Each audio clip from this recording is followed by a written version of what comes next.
History is written by the victor. Today, I'm going to teach you about the world's greatest library. I know that this topic may not sound very intriguing. All they do is hold boring books. But the books we are talking about today aren't just any cheesy romance novels.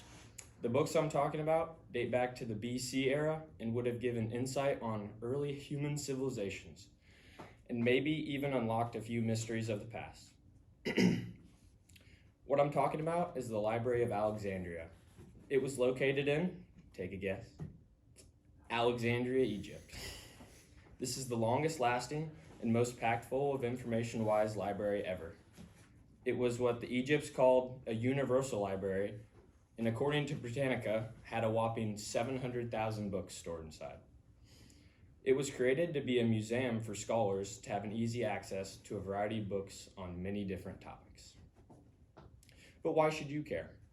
Well, first of all, the library contained ancient scrolls that dated back as far as 1500 BC. These scrolls could have gave us a look into the past and shot down all the hypothetical theories that are claimed about our ancestors today. Many believe that these techniques for making the Great Pyramids were housed in these walls, and also speculate that if the Great Library had not been crudely destroyed, the human timeline itself would be altered. For these reasons today, I will be talking about how the library was founded so early, despite the barbaric actions that were still happening in the BC world. The next point I will speak on is actually how all of this text got into this random city in Egypt. And let's just say much of it involves bloodshed and money. Third and lastly, I will be talking about its fiery ending, thanks to none other than Julius Caesar. But before I spoil the ending, let's get started. The museum/library was founded no later than 300 BC by Demetrius of Pharaon. His inspiration came from Alexander the Great, his successor, who had conquered Egypt and had advocated for the importance of knowledge and documentation. This is where the name for the library and the great city originated from. It was a grand building with a large courtyard in the middle for reading. It is believed to have taken over 50 years to build and would have costed around $200 million in today's currency. This made the city beam as a central hub for the mixing pot of the Middle East. To give you a perspective on what this city would have looked like at this time, it was the largest port in the world. It had a reported 1 to 2 million people that lived and traveled through the city regularly, and you would have seen just about every ethnicity as well, due to its bustling trade economy. To sum it up, it was a main hub for the developing world. The city and library are there, but where are all the books coming from? Since this spot was near the Mediterranean Sea, there was a bunch of book trading in this region.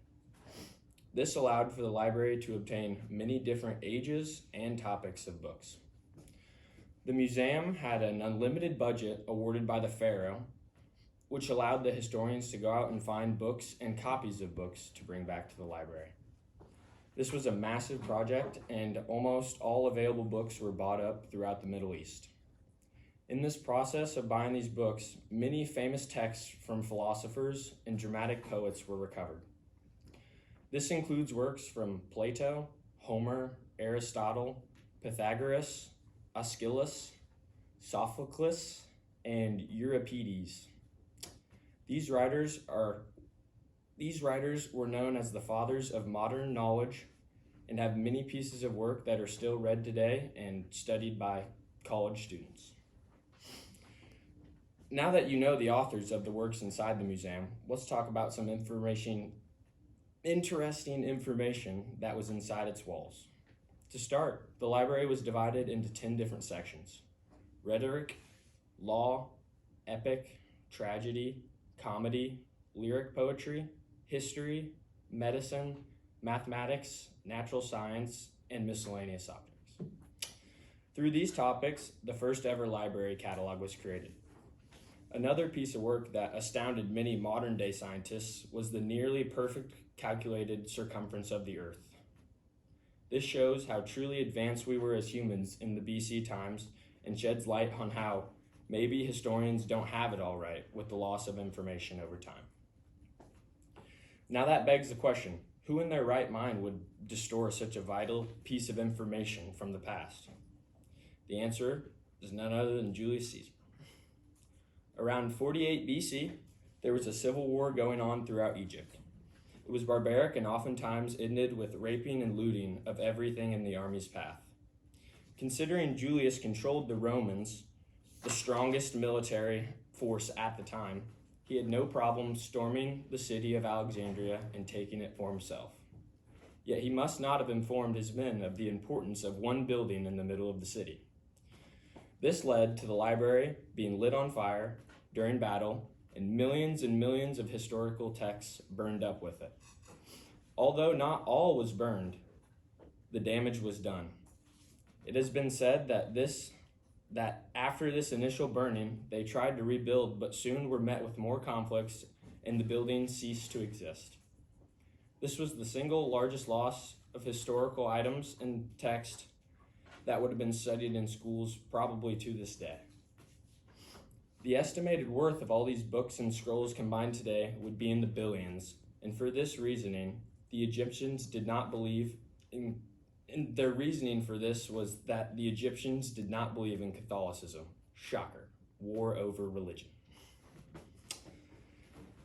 In conclusion, this library was a huge part of history and would have been a great source for modern scientists and historians.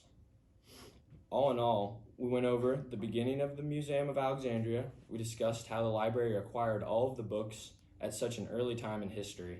And lastly, we talked about the foolish actions of Julius Caesar and the burning of the landmark, proving that victors truly do write and destroy history. My hope for you today is that you learn something new and maybe have more interests about learning about the past. Thank you.